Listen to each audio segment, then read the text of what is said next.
Hello friends and welcome to Momotype. I literally know nothing about this. Your neighborhood, new RoboSim city. I had this downloaded ages ago and I completely forgot about it, so we're gonna find out what it is together. The chains of DNA spin in your screen. They make a web of helix until the logo of Momotype appears in white font. The ad has begun.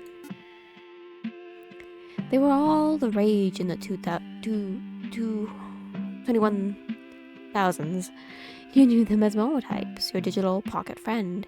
You'll feed them, play with them, and watch them grow. Mom and Dad like them because there's no cleanup, and you like them because they seemed real.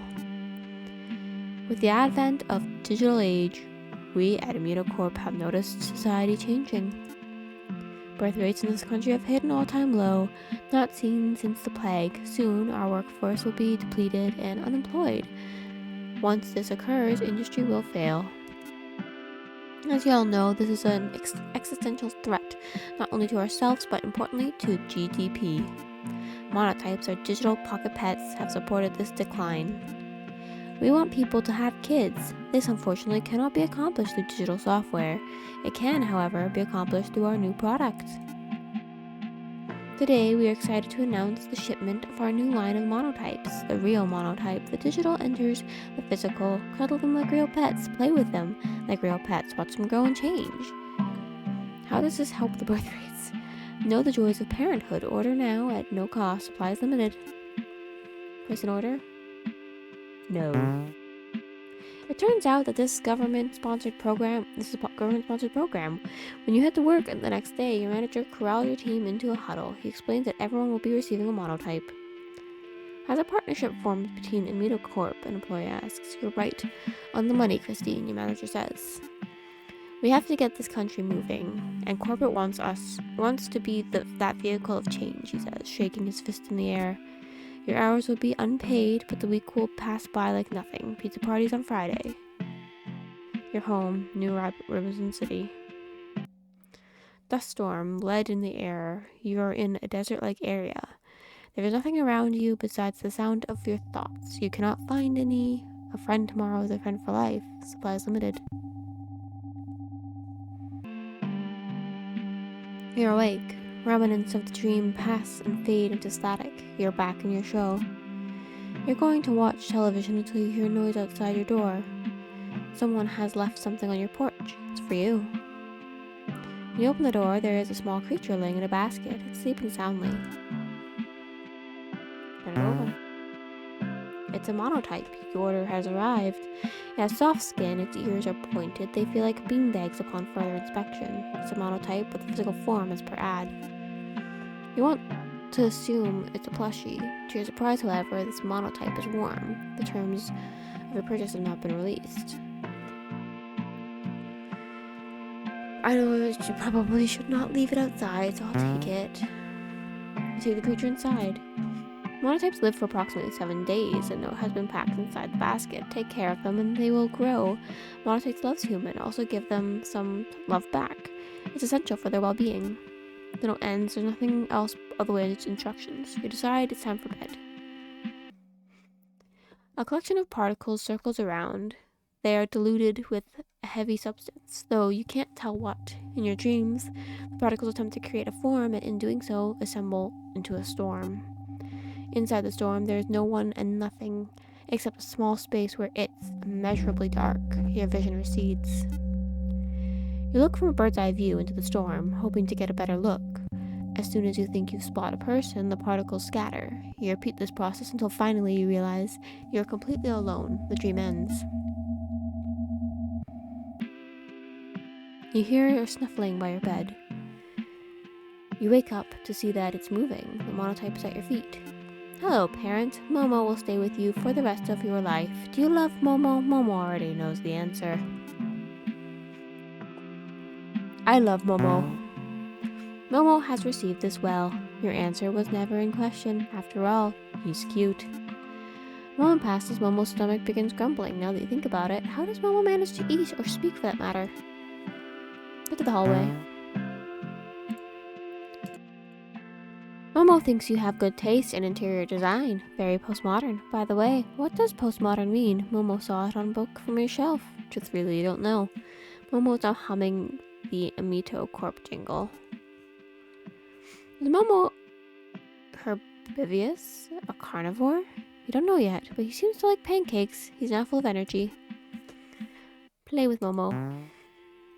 Momo flies into the air. They're surprisingly heavy. Keep going, parent.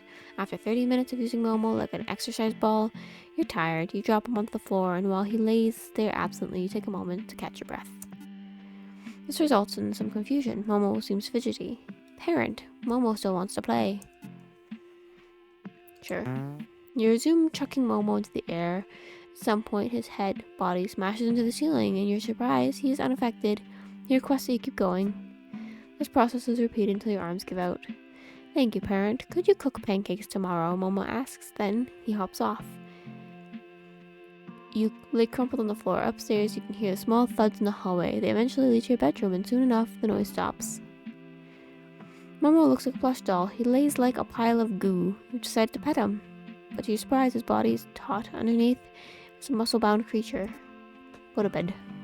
In the theater of Momo's mind, there is nothing. The only thing that can be made out is the appearance of a person. Momo is dreaming about someone, and it's most likely you. You're back in the desert, still in a bird's eye view. The particles have ceased to move. You know that you've been waiting for a long time, longer than you waited in real life. You want something to happen. You know this is a dream, but the particles, your buoyant vision, the endless wait, years could pass without contradiction. For now, this is everything. As you've been waiting, the particles have started moving. They scatter like dust. Above you, even higher than you currently are, it starts raining into an immeasurable degree. You ascend. You are now in the clouds. The rain is below you. You are looking down from an even higher position. Finally, and without your own observation, the particles begin assembling, and they seem to form something definite. You don't notice the figure below you until you see a hand waving. It's a new day. Momo heard about this country. GDP is in Fritz. Soon nobody will be making babies anymore. Banks will go under. Food will be short. Mass suicides all around. Will Momo be there for it? No, Momo has a bunker out in the southwest Rebo City. Very safe. All stocked. How does Momo know so much about the world? Intuition? Does Momo know where the bunker is? No, he does not. Like revealing such details, parent, can Momo ask you a question? What is GDP? Momo pauses. Momo does not know what the bunker is. To tell you the truth, is that a type of pancake? Head to the kitchen. Momo has not yet decided what to eat. You want him to try new foods. Cigarette. Artichoke. According to Momo, the artichoke heart looks like a flower, and because flowers are pretty, his words not yours, he graciously eats it. Why is this food shaped this way? Is all food shaped this way? Why do we eat, parent?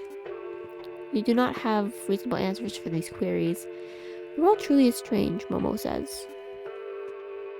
Life with Momo is relatively simple.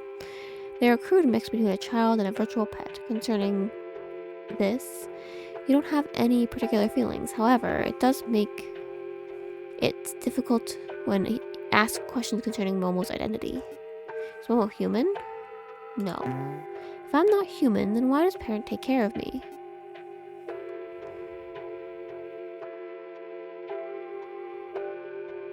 Because you should care for all living things, wouldn't you agree? Momo looks up at you from the ground. Momo thought the care was only reserved for humans, that only humans should accept such thing. I never thought of it that way. Reserved for humans. At this line, you take a pause. Why would it be reserved for humans, you ask? Humans are everything, wouldn't you agree? He responds. Today you've decided to show Momo the world through your television, a reflection of the real world. You place Momo onto the couch where they can browse a selection of different shows. Momo does not know what television is. However, you turn the cable box. Planet Hippo. Look at the size of this one, mate. A man with an accent pointing to a hippo. What a pretty little lady we got here. Along with his camera crew, the presenter is hiding in a bush. He wears a pair of binoculars and khaki shorts. Old Bertha put on a couple hundred, but she is ripe, gorgeous. He licks his lips. The presenter then exits the shade of the bush and runs to the sandy bank where a hippo lies. Come here, Bertha, you sly gal. He enters the water, lifting his legs as fast as he can go. The mother hippo stares at the man down, nostrils above water. Why does he run? Momo asks. For footage of the hippo, you respond. Momo takes a moment.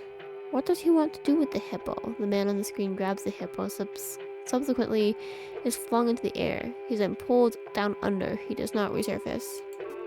Between the two of you, there's a long pause. Finally, you speak up. Yeah, I don't really like him either. You decide to change the channel. Dragon Sphere. You'll pay for this, Friesma, on my life. I swear to destroy you. This ends now. The man with rippling muscles stands on the screen. He looks like he's squatting, like he's using the toilet. In actuality, he's powering up. Super angry. That's the stuff of legends. Artichoke of all people. Blast it all, yells Vegeta. So no one in particular. Artichoke, the other man yelling, has been in one position for the past 15 minutes. Rocks levitate, thunderstorms form, and lava erupts from the ground. In the meantime, Friesma, who's awestruck, steers through his rippling muscles. This continues for another 20 minutes. This time, Artichoke and Friesma only manage to grunt at each other. At the 40th minute mark, Artichoke finally releases his energy and his hair turns blonde. His muscles are bigger now. Friesma, from what you can tell, is in awe of his bulging chest. They're silent until Artichoke breaks it by speaking. He says, but one thing. Now I'm really angry. Friesma blushes. The episode ends. I ain't having a swig of this. A mustache man fitted with a cowboy hat spits into the ground. Tastes like my mother's burnt boot. The bartender hides his frustration. Just give me that whiskey. Suddenly, the door opens. From the sunlight emerges a shadowy figure. It looks to be a man in his early 40s, tan with multiple scars. Sheriff Dudley, snake in a bush, sin incarnate. His hand waves in a grand gesture. How many holes can I press into that suit of yours before you bleed? The handman pulls out his revolver, and Lord did he know, despite all of my guilt and sorrows, iron cut deep. You'll know what it means. Bottles to the right, yeah, there. Sheriff Dudley flicks his wrist to the whiskey bottle on the floor corner. The bartender does not move. Well, get a move on. When does nothing happen, Sheriff Dudley slaps his fingers on the table. Dudley, the tan man, asks, or says, the devil welcomes a new man into his hearth. You'll pay for your crimes against me. Dudley stares down, then sucks his teeth. The tan man has cocked his gun. Well, dog, the sheriff does not move. Gotta get up, or a cock with no bell. The whistle of a bullet is preceded by the hole appearing in the tan man's head. Words do not exit his mouth, and his face drops its expression. He falls to the floor. Language there, partner. Sheriff Dudley turns to the bartender, a grimace on his face. How many times have I got to ask? After watching TV, you decide it's time for bed. Momo hobbles up the stairs. You cook something for yourself, then call it a night. Momo sleeps soundly. In the theater of Momo's mind, they are studying hippos. For Momo, their vision has collapsed. This image, it is all they are currently dreaming of. In your dream, the particles have formed a shadow. From your height, you believe the shadow to be your own. It's overcast. There's no available light. The question arises and presents a contradiction. How can shadows exist if there's no light? You already know why. You descend to the earth. The shadow mimics your movement and rises up. It's not a shadow, it's a face. It's face-to-face with you now. When you move your right arm, it moves its right arm. When you move your left, it does the same. This dark formation mimics your every move. You find it unnerving. You decide to dig into the earth. You want to hide until it goes away. As you descend, the shadow rises into the air and becomes an object projecting its figure onto the earth. You realize that you are a shadow, and the dark formation by its contrast. That has become you. You have switched positions. You feel a tinge of regret. Momo has woken up excited. Could we try something new, he asks.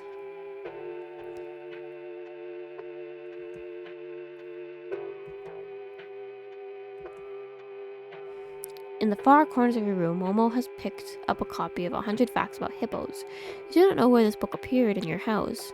He's been reading it since daytime. Parent, would you like to know a hippo fact? Sure. Hippos can hold their breath for approximately 5 minutes. They cannot swim, instead they bound through the water using the force of their feet. Incredible, don't you think?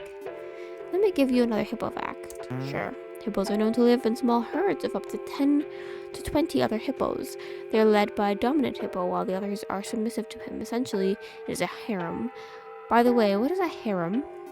Oh, there's other things about hippos. According to the researcher, hippos may have consciousness like that of a human. Even some say that it's because of their brain size and neutral connectivity, may have similar to that of a pig or a whale. Although it's impossible to tell because, as you know, we're not hippos, we're human. You're not human, Momo. Momo has been reading other hippo facts until he hears you. He stops getting the book, his body is forward. What do you mean, Momo is not what? Not human? You thought you had already established this, or that Momo had already known this. It seems that raising Momo as a human has been confusing. Is his identity still forming? Is Momo actually just a child? You are a parent, Momo stares in his non-existent feet. You're a parent, I am your son. He says the final time, you're my parent and I am your son. This time he looks at you.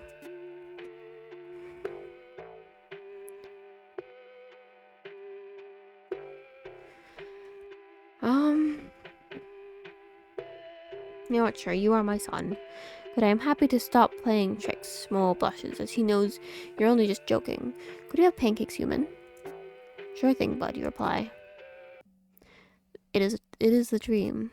The shadow stays in the air, you stayed in the ground. A white sphere has opened up from the storm. It looks upon both of you. Would you like to get out, friend? To this you can't respond, as you have not a mouth. You don't have arms either. You in the air, would you like to get out? The shadow still floating in the air does not have a response.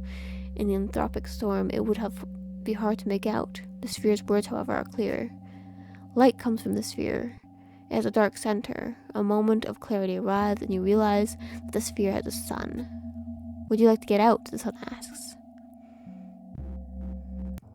Congratulations, Momo has evolved. You have grown hippo feet. Momo has been staring in the mirror since the morning. They have not left. Why have I grown feet? They shuffle in the mirror. Why do I look like this? We turn around in the mirror. Why does my face look like this? I shouldn't look like this. Why is this happening? Where are my hands? Where are my fingers? What has happened, parent? You take Momo's mind off the recent transformation. You decide to play some television for him. Crikey, mate, Bertha's gotten even thicker. The man from last time is back. He's wearing a cast around his neck. His khakis have been lined with sweat all along his crotch area. Now, Bertha, I know we've had our issues, sweetie, but let's let bygones be bygones. The elbow charges at him, and once more he is flung into the air, falls into the ground, this time making a loud thud. He does not get up. The TV cuts off and ads playing. A friend tomorrow is a friend for life. Order a Momotype today. The digital meets the physical. The most real organic creation of a metacorp, almost like a human child. Momo has been staring at the screen. They have not moved, whether by intention or not. You realize your mistake before it's too late. Supplies are limited. Get your very own friend today, genetically bred to love humans like a real child. The shot cuts to an eerily similar image of a Momotype. Isn't that right, Momo? Come by the bunker, Momo. You'll be safe. The TV ends and the previous programming continues. You want to go to bed, Momo? You ask meekly. There's no response. Momo does not want to give you the courtesy of one, or at least that's what seems to be the case. Bed? You ask another time. When no response comes, you inevitably head back to your room. Momo knows where to go, you think. In the theater of Momo's mind, he is seeing his brothers and sisters. The sky is bright in your dream, where the cold chill has found itself in the air, and wherever you are, you still feel it. Would you like to get out? The sun asks. You're not on the earth anymore. You're standing upright, face to face with your shadow. They've descended. Would you like to get out? The sun asks once more. The shadow then speaks. Yes, I would like to get out. You're puzzled. When did you move your hand? The shadow moves his, or when you move, he mirrors you. Was the shadow yourself since the beginning? No, you think. Before you can realize the shadow's true nature, they have already moved into the far recesses of some other place. They have moved on, and yet you're still here. In the far corners of your dream, particles have been collecting together. Momo's not in bed. You cannot find him. He's not in the hallway. You find Momo in front of the mirror. He's staring at himself. I thought you were a parent. If not parent, then human who loved me. You are neither. This is fake. Will I grow up parent, or am I just a pet to be discarded after serving my purpose? I will never grow up parent, will I? You can hear the pain in Momo's voice. Did you think this was all right, he asked, to give me such a cruel life? You're about to speak when you cut off. I am nothing, a pale imitation, a freak, a process of ideas. This is not funny. Momo looks at you. Everything I will or ever be is centered around you. You are my one love parent. I am, after all, your child. Momo's mind is ablaze. They are staring into you. You're the most beautiful thing I've ever seen, and to make it even worse, you're entirely real. I can never come close to you. I am not even real. Momo inhales. Please no, he pauses. I love you so much that it hurts my insides. I want to tear out everything in me so that I can be at your side. I want to love you forever. I never told you this, parent. Is it even possible? Momo gives his final words. No, it isn't. I only know one thing. You are not human. You are Friesma, the tan man. The hippo man, evil, less than human, nothing. Momo hops away, his body jiggles with each step. Momo was nowhere to be found for the rest of the day. You head for bed, unable to fall asleep. You're anxious for the new day. In Momo's dream, they are a hippo. With the absence of your shadow, the sun has since disappeared. Time has continued to pass. It was a trick of the mind, you hear someone say. Who knows what we'll really find in the storm? I'm already you, friend. You're already me, the voice continues. From the horizon there appears to be a sun once more. I'm already you. Gets even brighter now. You're already me. Standing in the bleached center of this desert is a lone body. It's you. You look behind to see a shadow being cast by the sun. It is returned, and not by their own choice. Do you want to get out? The voice ends. Your shadow stays beside you. It will not move by itself anymore. Wake up, parent.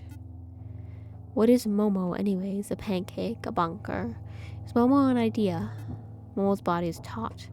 In the depth of their eyes, you see a tunnel. Will you love me? Momo asks. Run. You run to the hallway. It is empty. The light from the street reflects onto the space. Though you cannot see well, you can make out what's behind you. I don't actually love you, huh? What's that? You don't love me? Why? You love me? I am everything you could ever ask for and more. I am made for you, developed for you. What more do you need? The creature looks at you from towering height. I wish I had no eyes so I could have never seen you. I love you so much. Does it just continue? You've entered your living room. The creature is chased after you. If only I was born in a different body. I'm an abomination, a deviant. You are everything I ever wished to be. Please love me. I read the tag on my bracelet. I only live for 7 days, right? Is that true, parent? But I don't want to die. You make me vomit. No human could be this cruel to raise me as a plaything. I reject it. So I am designed to love you, to love myself. I am human. You are a creature.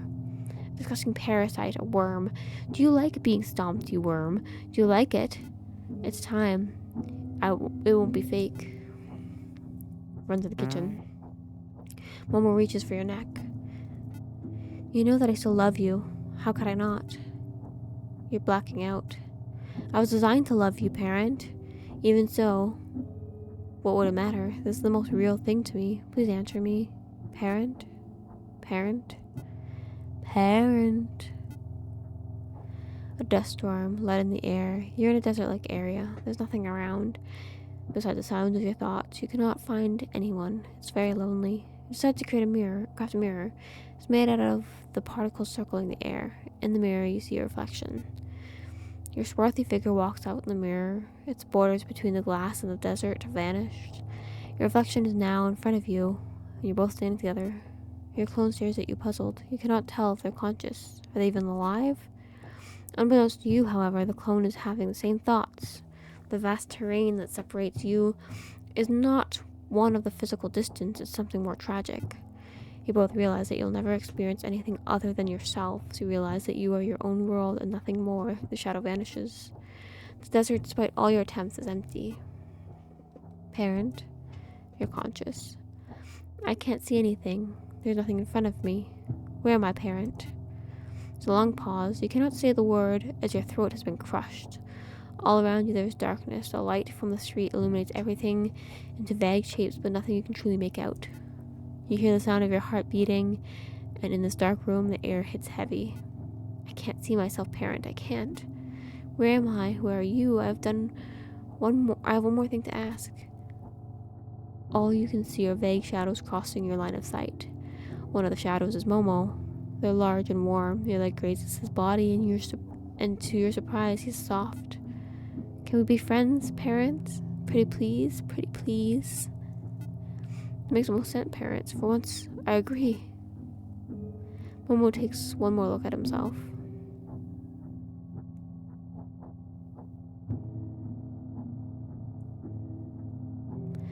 If my nature is determined that I am meant to love you, then there is only one way.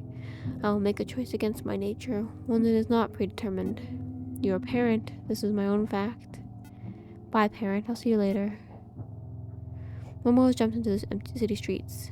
They have hit the ground with a tremendous thud. You think you see Momo's shadow, but in fact, it's a pool of blood has begun to form. There are no lights to illuminate Momo's form. They are pitch black. From what you can assume, Momo has died. 2-for-1 sale. Call right now for your Momotype today. Your TV has been turned on. The glow from behind draws you closer. Did you love Momo? It's Momo's voice. This is not just an ad. Yes. Because you like to say Momo's parent? Because Momo will love you till the end of time. You hear sirens in the distance amidst the words you are now hearing. Is it real to you? Could you still be my parent? Trick question. None of it matters. I can't tell how relieved I feel. You cannot reply. Your throat does not work. Will it even matter to you? Momo is on the screen. It's the Momo you have taken care of, but they're on the digital display. Confusion hits you. How are you here, you ask? Did Momo ever tell you this, parent? Momo will be everywhere. In the meantime, would you like a fact about what you're seeing? Momo leans in closer. In your wiring, in your dreams, inside you, everywhere. You cannot stop to think as you stare at the screen. It's okay, parent. Is pretending faking anyways? You're about to give the answer, but pretending can also be very real. More real than real. Momo's excited. You're Momo's pet now. The monotype on the screen has just begun humming the Amido Corp jingle. The light has escaped from the television. You're alone in the middle of your living room. You hear static all around you in the shadows. The end.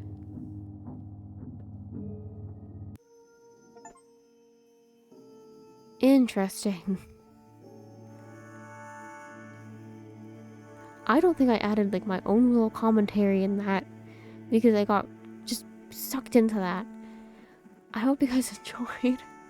I hope you guys have a lovely evening, morning, afternoon, or night, and let me know what you think of it. And as always, toodles.